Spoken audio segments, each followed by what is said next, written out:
उभं राहू का बसो? बसूनच बोलू.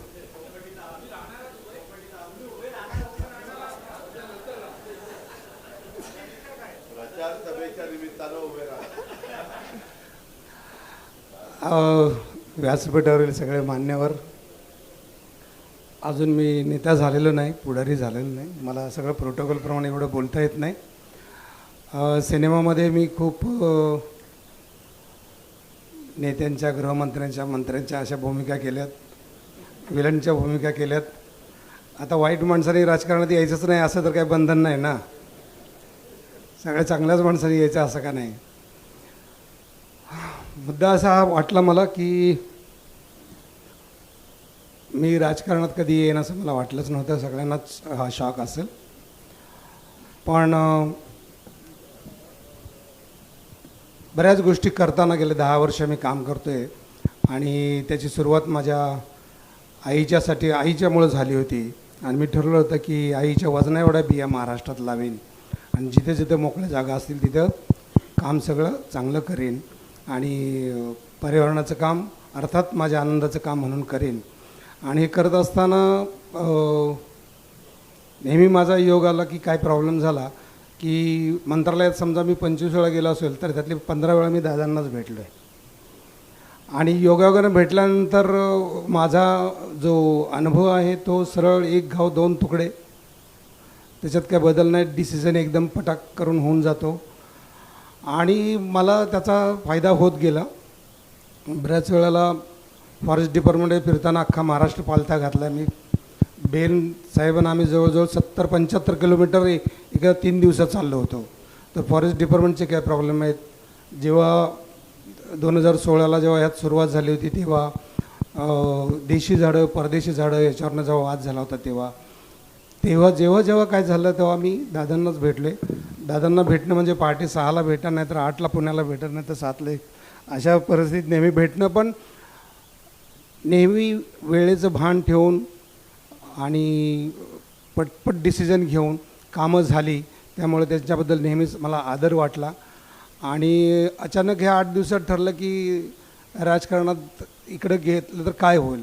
तर मला वाटलं की बरेच प्रश्न बाहेर राहून बोलण्यापेक्षा आज जाऊन सिस्टीममध्ये जाऊनच आपल्याला सोडवावे लागतील आणि जे सुटत नाहीत. आणि त्यात जर दादांसारखा माणूस असेल तर मग काय, राष्ट्रवादी काँग्रेस असेल तर मग काय. तर मला वाटलं का नाही. आणि जेव्हा सहज असं उत्तर येते मनातनं, तर मला कित्येक गेले काही वर्ष मला काही लोकांनी विचारलं होतं, काही पक्षांनी बोलणं झालं होतं, पण माझ्या डोक्यात कधीच असं नव्हतं. पण ह्यावेळेला इन्स्टिंक्टिव्हली आलं की हे काम जास्त चांगलं करू शकतो आपण. महाराष्ट्रात 40 ठिकाणी आपल्या देवराया उभ्या राहत आहेत, 40 डोंगर, सगळे सरकारच्याच जागी काम आहेत, कुठेही वैयक्तिक नाही, कुठे काही नाही. पण देशी झाडं, देशी गवतं, देशी वेली आणि मुख्य म्हणजे शाळेच्या मुलांच्या मनात झाड लावणं, त्याच्यासाठी यावर्षी आपण 22 लाख मुलांना बिया वाटल्यात आणि 22 लाख रोपं तयार होतील आणि ती 22 लाखच्या पुढच्या वर्षी 1 करोड होईल. या मला वाटते आत्ता ज्या पद्धतीनं माझा ह्या सगळ्यांशी चर्चा झाल्या, बोलणं झालं, त्याच्यानंतर मला वाटतं की मी पुढच्या वर्षातच ते 1 करोड 2 करोड विद्यार्थ्यांपर्यंत पोहोचेल. आणि जर बरोबर सिस्टीममधनं काम झालं तर वृक्षप्रसाद योजना, जी मी आता परवा आंध्र प्रदेशच्या डेप्युटी CM पवन कल्याणलासुद्धा भेटलो आणि त्यांनीसुद्धा सांगितलं की ही योजना फार चांगली आहे. तर झाडे लावा झाडे जगवा म्हणण्यापेक्षा ती जर भक्तांच्या थ्रू सुरू झाली तर किती भारी काम होईल. तर मला असं वाटतं की सगळ्याच गोष्टी आज बोलत नाही तुमच्याशी, पण मला असं वाटतं की मला काही या पक्षाच्या यांच्या विचारांच्या काही स्ट्रॅटेजीज मला आवडल्यात. की बेसिकली मी नेहमी सांगतो की शेतकरी, farmer is the best creator in the world. जगात शेतकरी एवढा कोणीच क्रिएटिव्ह माणूस, सर्जनशील माणूस नाही की ज्याच्यामुळं माणसं जगतात. बाकीच्या सगळ्या सर्जनशील ज्या कला आहेत त्या कलांनी काही पोट भरत नाही, पण शेतकरी जेव्हा काहीतरी नवीन उगवतो, नवीन निर्माण करतो, त्याने पोट भरतं.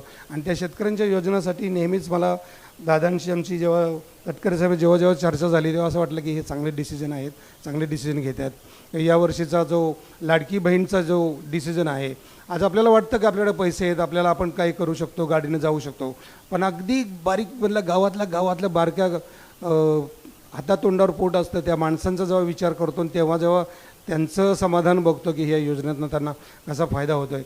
असं वाटतं की यांचे काही डिसिजन चांगले होतात. एका पॉईंटला मी ठरवलं की आपण जायचं, आता काय हटत नाही, होऊन जाऊ दे, जे व्हायचं ते होऊन जाऊ दे.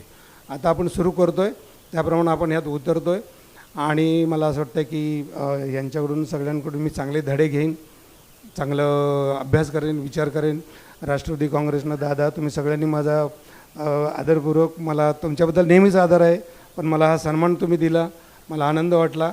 आणि याच्यापुढं फार विचारपूर्वक आणि जी माझ्या डोक्यात जी कामं आहेत, जी व्हायला पाहिजेत, ती पुढच्या 5 वर्षात नक्कीच योग्य पद्धतीने जातील असं मला वाटतं आहे. आणि बाकी काही स्वार्थ नाही, म्हणजे मला असं काही की हे कमवायचं आणि ते कमवायचं असं काही नाही. माझ्या आयुष्यात सगळं करून झाले, 500-600 फिल्म झाल्या, जगात सगळं चांगलं नाव आहे.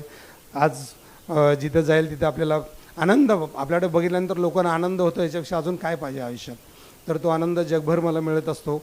पण मला इस्पेशली पर्यावरणासंदर्भात महाराष्ट्रातल्या जे तज्ज्ञ लोक आहेत, ज्यांचे नदीचे प्रश्न आहेत, ज्यांचे झाडांचे प्रश्न आहेत, ज्यांच्या आपल्या देशी वेली 10 झाडांची नावं माहीत नाहीत, पानांची नावं माहिती नाहीत, 10 फळांची नावं माहिती नाहीत, 10 गवतांची नावं माहिती नाहीत, असे तज्ज्ञ लोक ज्यांचं इतकं आहे, त्यांचा चेहरा व्हायचा आहे, त्यांचा दौंडीवाला म्हणून मला व्हायचं आहे. आणि ते काम ज्याला मला बाहेर राहून होत नव्हतं, ते मला जास्तीत जास्त चांगल्या पद्धतीने नेण्यासाठी आपण सगळ्यांनी सहकार्य करावं अशी मी अपेक्षा व्यक्त करतो. आणि काही पत्रकारांना मी आज तुमचे फोन घेतले नाहीत किंवा काही लगेच रिॲक्ट झालो नाही. आणि पत्रकार माझे खूप मित्र आहेत, त्यांनासुद्धा सगळ्यांना होतं की चॅलेंज देऊन त्यांचं म्हणणं होतं की माझ्याकडून असं काही राजकारणातलं होईल असं वाटत नव्हतं. पण आज मला वाटतं की फॉरेस्ट डिपार्टमेंटचे सगळे जे अधिकारी आहेत तर त्यांना आनंद होईल. मला असं वाटतं की मी सगळ्याच गोष्टी आज बोलत नाही, पण मला वाटतं की चांगल्या मार्गावर आहे, चांगल्या पक्षात आहे. काय सगळे पक्ष एकसारखेच असतात, पण मला वाटतं की हे इथं जे मला काय म्हणतात त्याला विश्वास वाटतो, इथं जो मला विश्वास वाटला त्याचा मला सार्थ अभिमान आहे. आणि मी सगळ्यांचे धन्यवाद सांगतो. धन्यवाद.